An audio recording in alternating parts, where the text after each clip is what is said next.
Now, in our last session, we were looking at this parenthetical discussion that, like an interlude, in between the story of Joseph, here is the seemingly incongruous story of Judah and Tamar. Now, we remember that Judah and Reuben got nervous about killing their brother Joseph, even though all the rest of the brothers wanted to do that. So they sort of steer them away from killing him, and they decide to put him in this empty well, a cistern, and ultimately they sold him to the Midianites, also called the Ishmaelites in this particular passage. And we see that Judah then leaves there and he travels to Adullam. And this was part of the tribal inheritance of Judah later on after General Joshua invaded there. It was also a city associated with the life of David. Judah must have had a disagreement with his brothers because he left them. And he'd been pretty tight with them up until then. There must have been something that happened there. Now, this account is going to span a time frame of about 23 years. In Adullam, he meets a guy named Hurrah, and through Hurrah, he's introduced to Shua. Shua's got a marriageable daughter, so he looks at Shua and he says, hey, I like your woman.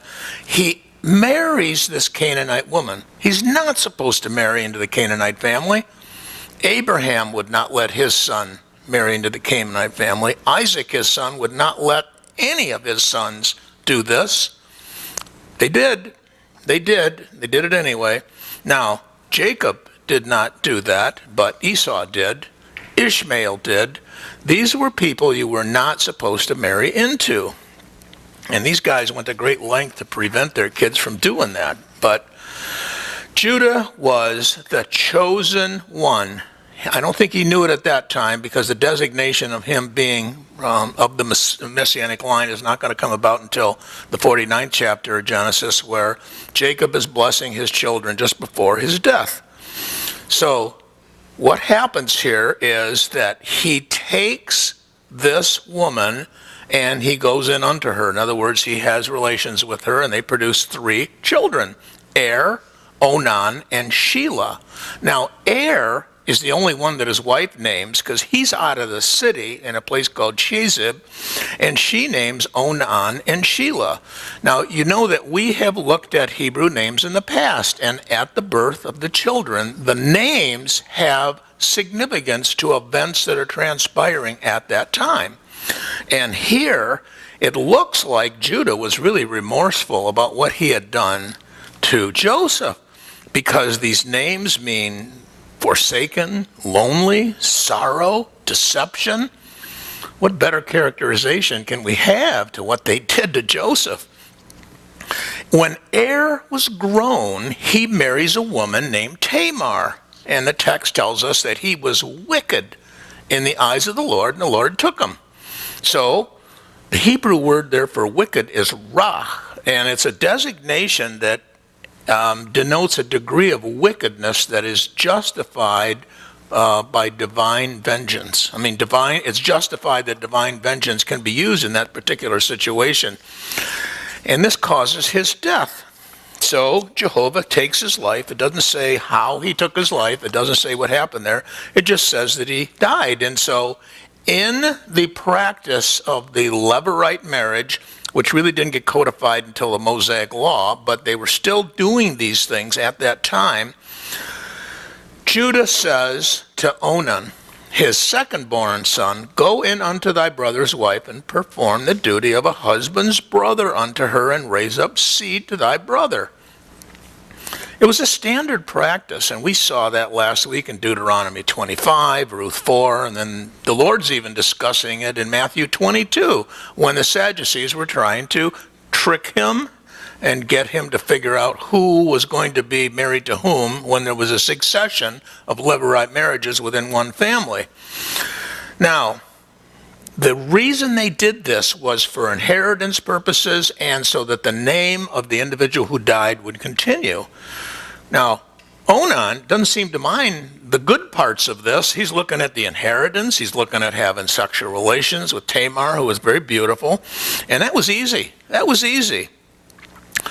So Er was the firstborn. Now the estate was going to come to him, but it was going to go to, that was to Onan, but then it was going to go down to Onan's child, because that child was going to be Er's child. It wasn't going to be his child. And when I think he realized this is when he decided that, hey, I don't like this plan too well. I'm not going to get everything out of this that I thought I was going to get. So during intercourse with his wife, he's withdrawing before he deposits his seed in her, and she's not getting pregnant. And that was not good for him to do. Now, I know some mistakenly teach that that this is an example of God prohibiting contraception, but if that's true, it's certainly not from this verse, because the sin here was that Onan did not want to obey his father and honor his brother by taking up the responsibility. It was given to him. He was supposed to exercise the Levirate marriage practice. So, because he's wicked in the eyes of the Lord takes his life too. Now, Tamar's a widow again. And Judah says to her this time, remain a widow in thy father's house till Shelah, which is the third son, be grown up, for he said, lest he also die like his brethren. But this time, Judah's starting to get really nervous about what's going on here. He says, man, she's killing my sons, you know. I don't want her to kill the last one, so I don't think I like this idea. I'm going to tell her that she'll get the youngest when he's of age, but he's deceiving her because he's really not going to do that. He's not going to give her Shelah. He had no intention of doing this. She trusted him. Tamar trusted him. So Tamar goes to her father's house and waits. So time passes. Judah is making no effort whatsoever to arrange a Levirate marriage between Tamar and Shua. And she did not want to continue to be a widow. She's a young lady. She was a young lady. She wanted to be married. She wanted to produce children and have a normal life. So Judah's wife dies. She's an unnamed woman. We don't know what her name was, but she dies. And Judah goes into a ritual mourning period. And the text says that Judah was comforted, meaning that he was mourning. So later, when he comes out of mourning, he and his friend Hira say, hey, let's go up to the sheep shearers, which is a big party time when those guys are shearing sheep. They're done at the end of the season. They're having a good time, and they're reaping their harvest, so to speak, of this wool. Now, Tamar becomes aware of Judah going up there to the sheep trimmers, and so she devises a plan to force him to marry her, to play the role of a lover, if you will, for her. So she's going to entrap him. She changes out of her widow's clothes. She puts on the outfit of a seductress, a sacred prostitute, including a veil. Normally, in that time, women who were ready to be married would wear a veil, not necessarily outside. Those that wore one outside and dressed seductively were prostitutes, and they did this to be more alluring, pretend like they were virgins, if you will, and reveal some parts of their body to make themselves more sexually attractive. The idea was that the public was going to know that this lady's available for sexual intercourse. So she's waiting for him at the gate of Anin, where he is, and she is putting herself in a doubly sinful situation. Even though Judah was not going to give her his youngest son, she was still betrothed to him through this Levirate law, still engaged to him. And as such, by her acting out here as a prostitute, she was violating that agreement, and she was committing adultery. And the other one, she's planning on having intercourse with Judah. That's incest. And she knew this, but she wanted to trap him. Well, Judah sees her. He's been celibate for quite a while for his mourning period, and he's particularly vulnerable to her charm. So he says to her, come, I pray thee, let me come in unto thee. For he knew not that she was his daughter-in-law. He didn't know. She played this role really well. And she says, I want payment for this. And he says, well, what do you want? He says, what will you give me? And he says, well, I'll give you a kid from the flock of goats that I have. And she says, well, where is the kid? And he doesn't have it. And he says, I want something now as good money, as a promissory to pay. Give me something now. What she was actually looking for was something to provide as evidence for what she knew was going to happen, that was going to come out of this union. So Judah says, well, what pledge shall I give thee? And she was really savvy. She says, thy signet and thy cord and thy staff that is in thy hands. Now these items had significance in that day. The signet was used to sign deals that were made, and they were unique to an individual. So that would identify him as Judah. And the cord was the necklace that he wore that around his neck, with the signet would hang on it. And the staff was establishing his profession. So there was no doubt, any time that she revealed these things, people were going to know exactly who it was that she got him with. She has intercourse with him, she becomes pregnant, she puts back on the widow's clothes and goes back to her father's house. So Judah tries to make good on the promise.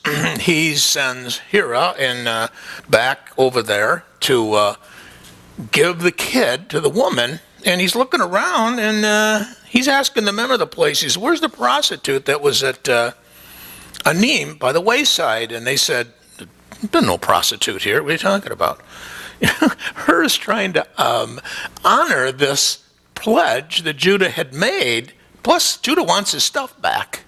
And it's not happening. So Judah just decides to forget the entire incident. He just writes it off and says, well, it's so much for that. Then comes the revelation to Judah of what actually happened. Because after 3 months, Tamar is starting to get large. She's into her second trimester. Baby is a parent now. And somebody gives a report to Judah that Tamar has been playing the harlot as a result of being a prostitute. And Judah had no idea what was going on here. But in his judgmental state, he says, bring her forth and let her be burnt. Now, he had a legal right to do that as the patriarch of that particular clan. He could do that. Since she was guilty of prostitution. They have a trial, and she pleads during the trial, by the man whose these are, am I with child? And she says, discern, I pray thee, whose are these, the signet and the cord and the staff? Boy, Judah is just got to be humiliated, because he says, she's more righteous than I, for as much as I gave her not to Shelah my son, and he knew her again no more. So Tamar goes away. It's all over. The two don't get together anymore, but she produces children for the Messianic line. That's why this chapter is here. It's a discussion of the Messianic line that we see throughout the Bible. Now, the next section of scripture that we looked at in our last session was the twins that were born to Tamar. This section talks about the two individuals that were born. One sticks his hand out of the womb, and the midwife ties a scarlet cord on his wrist to show that this one was firstborn, which is very, very important in that culture. The firstborn had particular rights. And then he withdraws his hand back into the womb. And the midwife says, whoa, wherefore hast thou made a breach for thyself? In other words, the second one comes out first, and then the first one comes out second. And it's a Hebrew play on words here. It's kind of interesting. It's you breached a breached, or in other words, you forged through. And they name him Perez, and he was the seed son of the Messianic line from Judah. We see this in Ruth 4, Matthew 1, Luke 3, and the genealogies. The second son then comes out. He's got a scarlet thread on his hand, and they call him Zerah, and it means shining one. It's probably because of the scarlet thread that he had. And again, this account seems like it's just out of place in the chronological narrative story of Joseph. But it is important for us to know that the messianic line is coming through Judah. And we're going to see that formalized in Jacob's prophecies about his children in the 49th chapter of Genesis, just before he dies. Finally, there's a real strong contrast illustrated here between Judah and Joseph. One brother was resisting temptation, and the other one was just caving into it.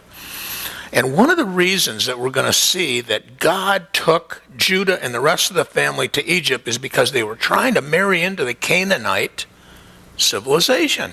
Now, God had prophesied this way, way, way back to Abraham, that his people were going to be in a foreign nation for 400 years.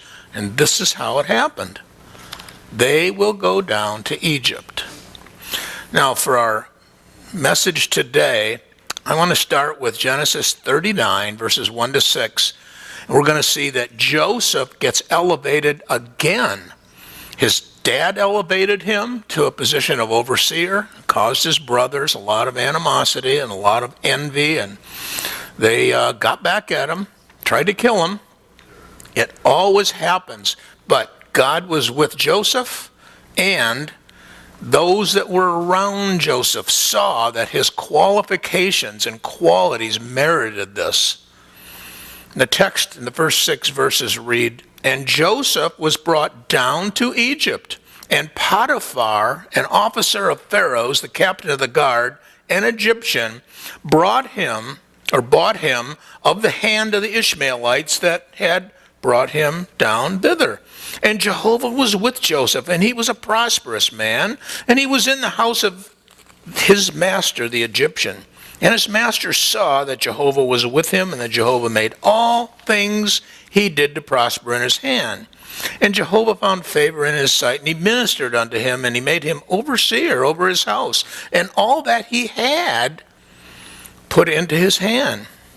And it came to pass from the time he made him overseer in his house and over all that he had, that Jehovah blessed the Egyptian's house for Joseph's sakes.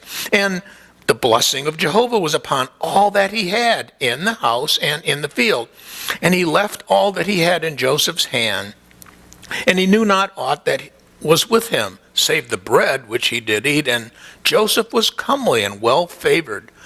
Here's a storyline that ended in chapter 37, picking up here again. We know that Joseph's brothers hated him. They sold him off to these itinerant merchantmen, the Midianites, Ishmaelites, and they wanted to kill him, but Judah and Reuben persuaded otherwise, that they could make some money off of this, so they sold him, and these guys sold him to Potiphar. They found Potiphar. Now, whether there was a slave market going on there or however it happened, the text is not clear, but Potiphar ends up with us. Now, it's important to understand a little bit about the geopolitical environment in the Mideast at that time. That's going to help us with the dynamics of the story. If we know what's going on in Egypt, it helps us understand this story. Sometime during the 17th century BC, there was a migration of Semitic people in the Mideast region that went to Egypt. They were known as the Amorites, and they had this warrior aristocracy called the Hyksos. And the Hyksos took control of the eastern delta region, and they gradually extended their power southward until they took over most of the country. Now, the time frame for Joseph's story in Egypt begins approximately in the year 1898 BC. This is about the time of the Hyksos control over Egypt. And the Pharaoh, using a guy named Manetho's chronology, was Sesostris, and he ruled from 1897 to 1879 BC. Now, it seems that the Hyksos, who were Semitic, were in control at the time that Joseph was there. Ancient Egyptian history is difficult to be sure of, to chronicleize actual data and be 100% certain, because the succession of pharaohs all depends on Manetho's chronology. He was a 3rd century BC That's not too far back. He was a 3rd century BC priest whose accuracy has been suspect by some people and is accepted by others. It's sort of what you have to live with. We know the Hyksos were there. We know that Joseph got sympathetic treatment, and this seems to fit the reason that he got such sympathetic treatment. And the fact that the text emphasizes that Potiphar was an Egyptian. 3 times it says this. And I look at this and say, well, it's probably because he wasn't Hyksos. The Hyksoses were ruling, and they didn't really like a foreign country coming in that invaded them, that were ruling them. So it emphasizes that Potiphar was a Egyptian. The Hyksos had control, and Potiphar was working for them. Now, Potiphar was the captain of the guard. He was the chief executioner, and he had control over a lot of political prisoners at that time. Now, this story of Joseph is going to show us what happens to him in the 93 years that he's there. Joseph only lived to be 110, and he was there. He left the Canaanite region when he was 17. Potiphar probably chose Joseph because he was, as the text says, comely and well-favored. He was handsome. He's a good-looking guy. And that statement follows the other statement right before it. And Potiphar chose him, and the statement right before it was he was comely and he was handsome. David is the only other guy in the Bible that's described as being really handsome and attractive. And it could also be that Potiphar wanted somebody working for him that was a Semite too, could help him in his political alliance with the Pharaoh. He didn't want to get out of favor with the Pharaoh because he knew what would happen. He wanted some political protection here, just in case something went south. He'd have a semi-ally, if you will. Joseph had some familiarity as well with the language because he came from Haran. He knew what they were speaking there because he was there most of his life.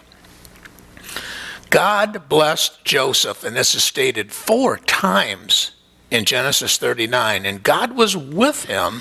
He never spoke to him directly as he did to the other 3 patriarchs, his great-grandfather, his grandfather, and his dad, Jacob. But he was with him because the text says then 7 times that he was with him. And it's just obvious as this story unfolds that God is supporting Joseph. God is supporting Joseph. He wants to do things through Joseph. And it doesn't take long for Potiphar to promote Joseph. And he promotes him to be the overseer of his entire household.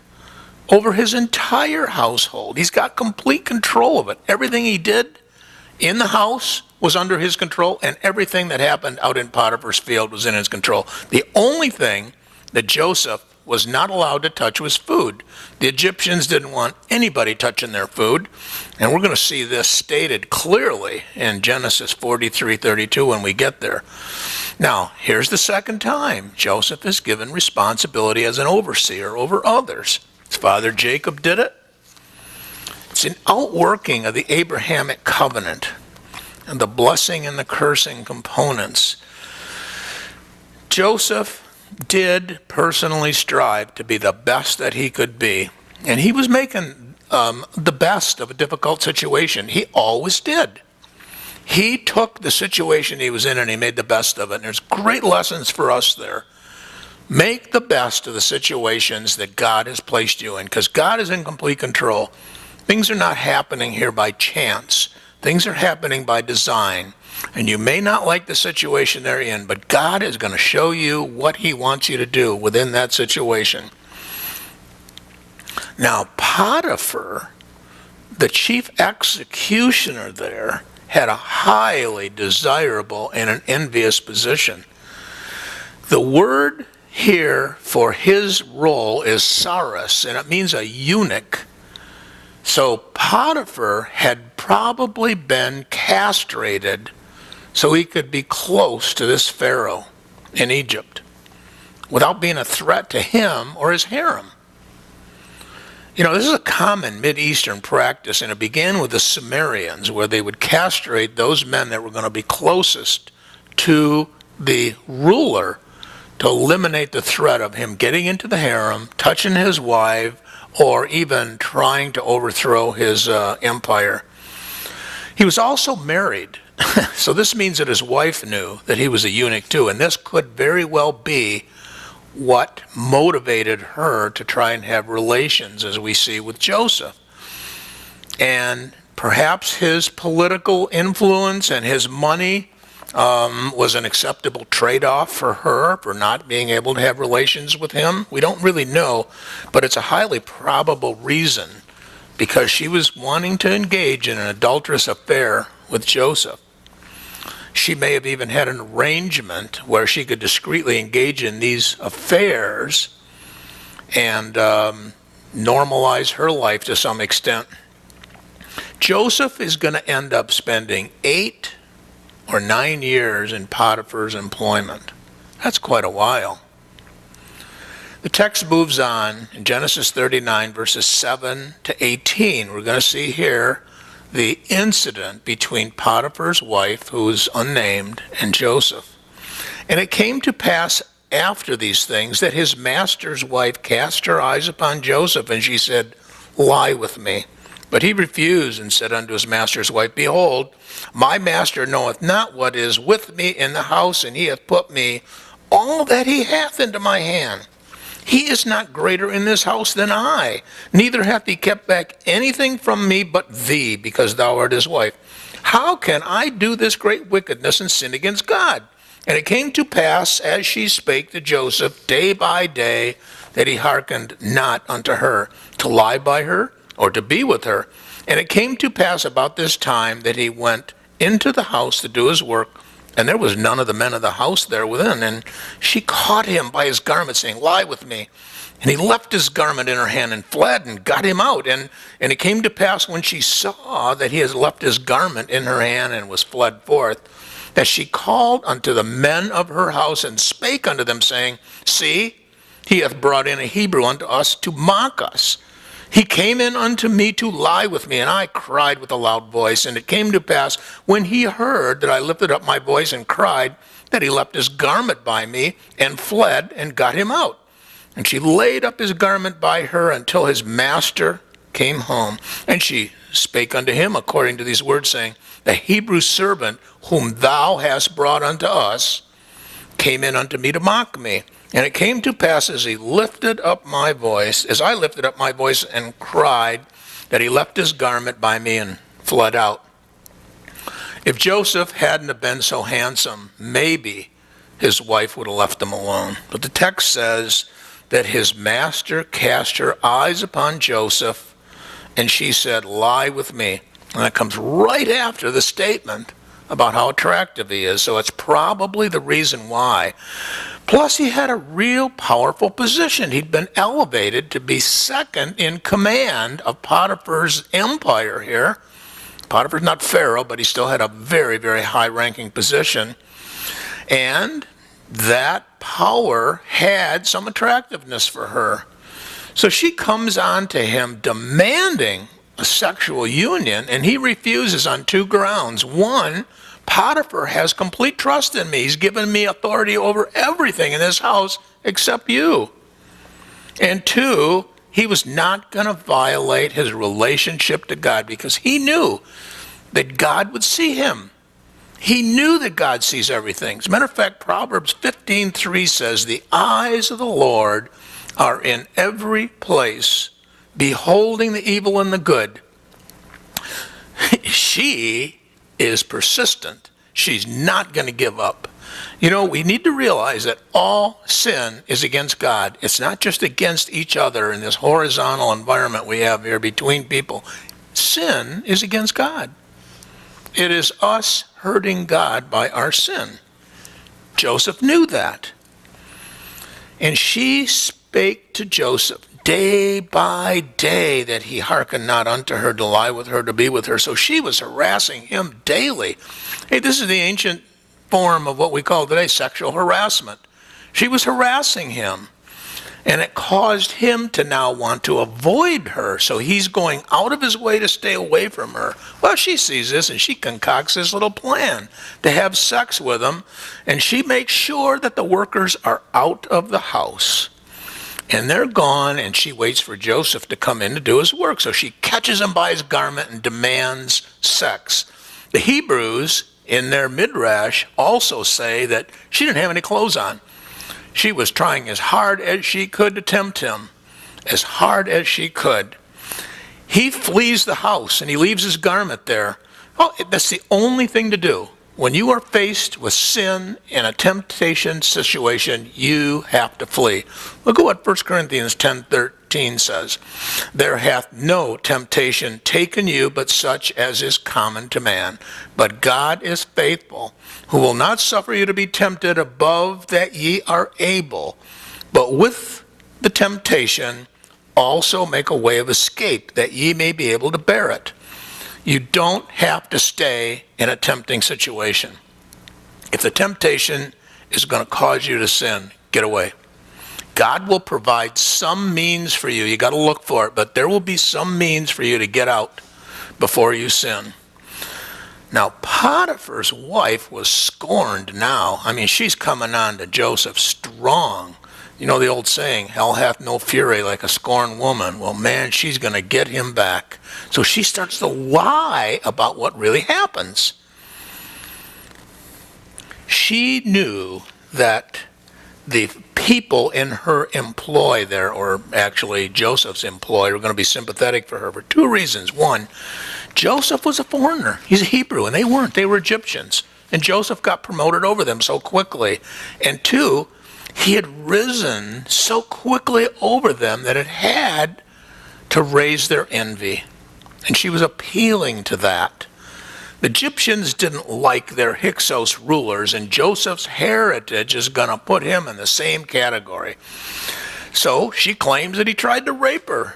And it came to pass when he heard that I lifted up my voice and cried, that he left his garment by me and fled and got him out. So she's screaming and saying that Joseph ran out as a result of hearing her screams. So she's just lying all the way through this, and she's hoping that this is going to work out good for her, because nobody knows. The guys in the household weren't there. It's just her and Joseph. Who's going to be the more credible? Now, Joseph is going to get elevated a third time, this time in prison. Every environment that Joseph goes in, he rises up. He gets a controlling position because God was with him, and Joseph was God-fearing, and Joseph was wholesome. The text, finishing this chapter, verses 19 to 23 say, and it came to pass, when his master heard the words of his wife, which she spake unto him, saying, after this manner did thy servant to me, that his wrath was kindled. And Joseph's master took him and put him into the prison, the place where the king's prisoners were bound. And he was there in the prison. But Jehovah was with Joseph and showed kindness unto him and gave him favor in the sight of the keeper of the prison. And the keeper of the prison committed to Joseph's hand all the prisoners that were in the prison. And whatsoever they did there, he was the doer of it. The keeper of the prison looked not to anything that was under his hand, because Joseph was with him. And that which he did, Jehovah made it prosper. The second accusation that Potiphar's wife is going to make after talking to these guys in the household to try and solidify her position with them is to her husband. And she's retelling the story. And it's interesting the way she characterizes it. She says, the Hebrew servant whom thou hast brought in unto us came in to mock me. It's assigning blame. I mean, we see that today with all the politicians. We see it in the Garden of Eden. Right after sin comes in, God comes to Adam, who's the responsible headship person, and he says, what'd you do it? Well, the wife, the woman, I mean, it's her. And she just looks, I know, it's a serpent, you know? I mean, I'm not in favor of the serpent, but he doesn't have anybody to go to. And people are still doing that today. And that's what she's doing. She's blaming it on her husband. She's, well, it's your fault this happened. I mean, it's certainly not me. She is suggesting that it's Potiphar's fault. You know, it's interesting. The servants don't say anything. They know what's going on. They know her. They know what's taking place, but they're not in a position where they can say anything to anybody. They're afraid of their jobs. They didn't want to lose them. The text says that his wrath was kindled. Potiphar gets angry. It doesn't say who he's angry at. I think he's angry at his wife. I think he knew his wife. I think he knew exactly what she had done and could do and was probably doing. And the text seems to favor this because he, being the chief executioner, and adultery was a crime, especially in Potiphar's house, a high-ranking person like that, he could have just killed Joseph, just be done with it. But God had plans for Joseph. And two, Potiphar knew his wife. He knew what she was like. You know, once she made that report to her household staff, Potiphar had to do something. I mean, it's out in the open now. And Potiphar says, well, I got to do something here. But he liked Joseph. He promoted Joseph. He trusted Joseph. And he knew his wife. So he puts him in this royal prison for political people. This political prisoners go into this prison. He did suffer. Joseph did suffer some political torture because Psalm 105 says that his feet were put into fetters, iron clasps around his ankles. So he did get some degree of torture, probably a modest torture. Political prisoners typically were treated harsher than other prisoners, than criminals, because they were undesirable to the effective leadership of that particular organization. And if they could harm them and eliminate them, they would. Well, Potiphar was in charge, though, of Joseph's jailers, and we got to keep that in mind. God starts to bless Joseph and showed kindness unto him and gave him favor in the sight of the keeper of the prison. So he gets another elevation in position here. Potiphar had to prove this. The jailer couldn't do this on his own because he reported to Potiphar. Potiphar approved this. So that lends more credibility to the fact that Potiphar knew his wife. He wasn't going to harm Joseph terribly, but he had to do something. And what happens here is not only is Joseph over the other inmates, leading them, he's working alongside of them and he gets their favor. And isn't that how you want a well-respected leader to be? Somebody that knows what you're doing, is willing to help you out to get that job done, and is right there doing it with you, has at least done it. That's a well-respected leader. Nobody wants a general that's going to hide back in the hills and say, go that way, they're over there. You want a George Washington that's out at the front, vulnerable himself, saying, I'm going this way, follow me. That's the kind of leader you want. That's what Joseph was doing here. And these experiences that he was getting here are going to prepare him for a whole lot more responsibility that we're going to see that he's gotten.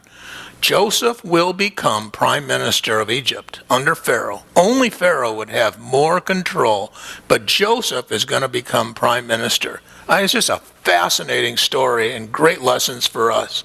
Amen? Let's pray.